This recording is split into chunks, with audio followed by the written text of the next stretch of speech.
Lord, sa iyo ako aasa sa mga oras na mabigat ang problema ko. Panginoon, nasa gitna po ako ng problema ngayon. Nasa gitna po ako ng sitwasyon na para bang kahit anong isipin ko, parang di uubrang magawa ng solusyon, parang ang pakiramdam ko, araw-araw, pabigat ang problema, Lord. Ngayon, Panginoon, hinihingi ko po ang inyong tulong sa aking kalagayan. Hinihingi ko po ang inyong pasensya sa aking buhay ngayon. Bigyan niyo po ako ng guidance ngayon, Lord, para mapagaan ang aking kalagayan ngayon. Ilang araw at ilang linggo ko na pong iniinda ang aking problema, Panginoon.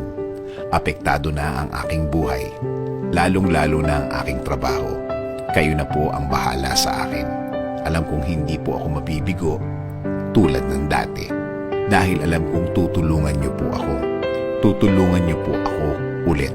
Alam kong kung kayo ang aking aasahan, gagaan na naman ang lahat. Alam kong magbabago na ang aking sitwasyon. Alam kong ibibigay mo na ang kasagutan sa aking problema, Lord. Alam kong ang mga susunod na araw ay magiging iba na compared sa mga nakaraang araw. At alam kong makikita ko na ang pagbabagong ito. Pagbabagong matagal ko nang inaantay. Matagal ko nang gustong mangyari. Alam ko, Lord, na ilalagay niyo na naman sa way ko ang mga taong makakatulong sa akin. Alam kong darating na ang mga oportunidad na kailangan ko para mabago na ng tuluyan ang mga umagang sasalubong sa akin. Yes, Lord, hindi na ako mababagot at malulungkot. Hindi na ako manghihina dahil alam kong sasagutin niyo na ang aking problema. Alam kong naririnig niyo ang mga dasal ko since day one. Sa oras na nagsimula ang aking mabigat na problema. Panginoon, patuloy akong maniniwala.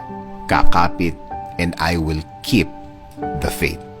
Patuloy niyo pong i-lead ang aking buhay. Patuloy niyo pong baguhin ang dapat baguhin.